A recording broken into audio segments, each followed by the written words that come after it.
Would you dare to visit the world's most dangerous cities? These places are wild, man. We're talking extreme crime rates, cartel wars, daily violence, the kind of stuff you see in movies, but this is real life. It makes you wonder, what makes these places so volatile? What's going on beneath the surface?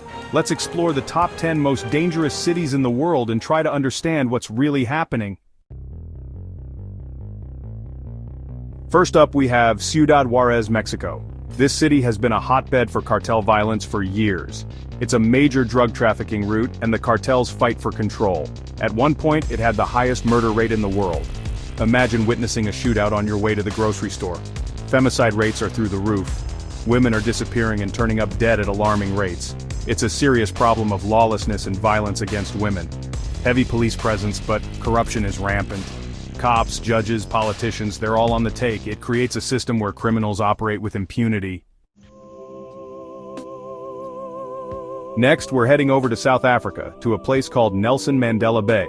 This city, named after the iconic Nelson Mandela, is tragically crippled by crime.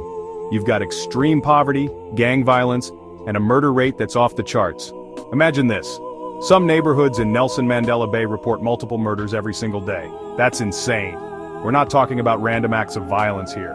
This is organized crime, turf wars, and a general disregard for human life. Home invasions, carjackings, armed robberies, these are everyday occurrences. People live in fear, constantly looking over their shoulder. It's a sad reality for a place with so much potential. Let's move on to Guayaquil, Ecuador. This city has become a major battleground for drug cartels in recent years. Ecuador is sandwiched between Colombia and Peru, the world's two largest cocaine producers, making it a prime location for trafficking. You've got these powerful cartels flush with cash and weapons moving in and taking over. They're ruthless and they don't hesitate to use violence to protect their turf. And the people are caught in the crossfire. Add to that extreme poverty and a lack of opportunity, and you've got a recipe for disaster. When people are desperate, they'll do whatever it takes to survive. It's a vicious cycle. We're going back to Mexico, this time to Zacatecas. This place has become a war zone, man. The Sinaloa cartel and the Jalisco New Generation cartel, CJNG, are locked in a brutal battle for control of drug trafficking routes. These cartels are incredibly powerful and well-armed. We're talking military-grade weapons, armored vehicles, the whole 9 yards, and they're not afraid to use them. Shootouts happen in broad daylight. People are getting caught in the crossfire. It's absolute chaos. And the brutality of these cartels is just mind-blowing. They've been known to hang the bodies of their victims from bridges as a warning to their rivals. It's like something out of a horror movie. Next up, we're talking about Tijuana, Mexico. Everyone knows Tijuana as a popular tourist destination, but it's also a major hub for drug and human trafficking. The cartels have a strong presence here, and they prey on tourists who are seen as easy targets. Robberies, kidnappings, and assaults are all too common. It's a dangerous combination. A party atmosphere mixed with a very real undercurrent of violence. And let's not forget about the murder rate. Tijuana's murder rate is higher than many war zones. That's insane. It's a stark reminder that even in paradise, danger lurks around every corner. Manzanillo, Mexico might look like a beautiful vacation spot with its beaches and resorts, but don't let that fool you. This Pacific port city is a major entry point for drugs coming from South America, and the cartels are fighting tooth and nail for control. Imagine relaxing on the beach, sipping a margarita, and suddenly, gunfire erupts as rival cartels clash in a violent shootout. That's the reality in Manzanillo. The violence is relentless, and it's affecting everyone. The cartels have infiltrated every aspect of life in Manzanillo. They bribe officials, extort businesses, and terrorize the local population. It's a dangerous place to be, even for the most seasoned traveler. Zamora, Mexico, is a city where fear hangs heavy in the air. Local drug conflicts have plunged this once peaceful city into a nightmare of violence. Businesses close early out of fear of being caught in the crossfire. The streets of Zamora are ruled by fear. People are afraid to leave their homes even during the day. Gunshots are a regular occurrence, and you never know if you or someone you love will be the next victim.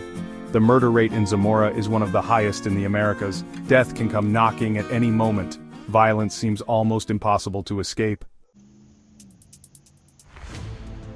Port-au-Prince, Haiti, is a city on the brink. The government is practically non-existent, and gangs rule the streets with an iron fist. It's a humanitarian crisis on a massive scale.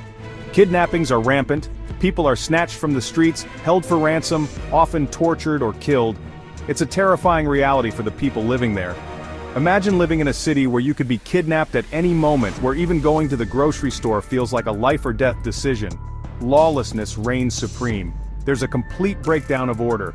The police are outgunned and outmatched by the gangs. It's a dangerous combination of poverty, corruption, and violence that has created a living hell for its citizens.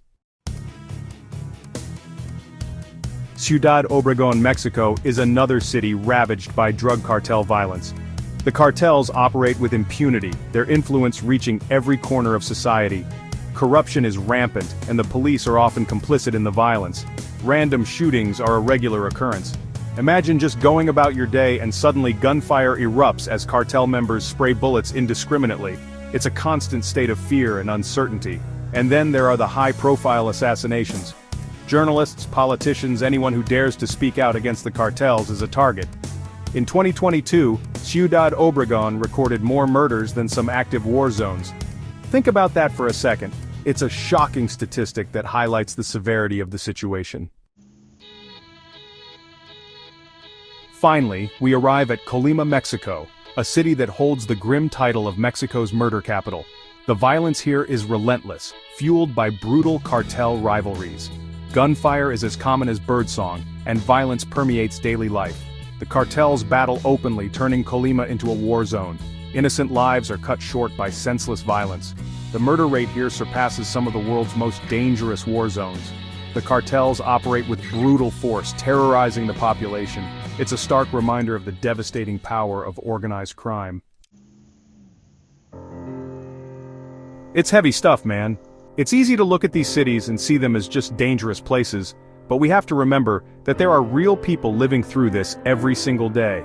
These are families, communities, entire generations trying to survive in the face of unimaginable violence and fear. Many of these cities share common problems: drug cartels, poverty, and corruption. These are complex issues with no easy solutions. Efforts are being made to reduce crime, but it's a difficult battle. It's going to take a lot more than just police and military intervention. It's going to require addressing the root causes of the problems: poverty, inequality, and lack of opportunity. Did any of these cities surprise you? Let me know in the comments. And if you found this video interesting, don't forget to like and subscribe.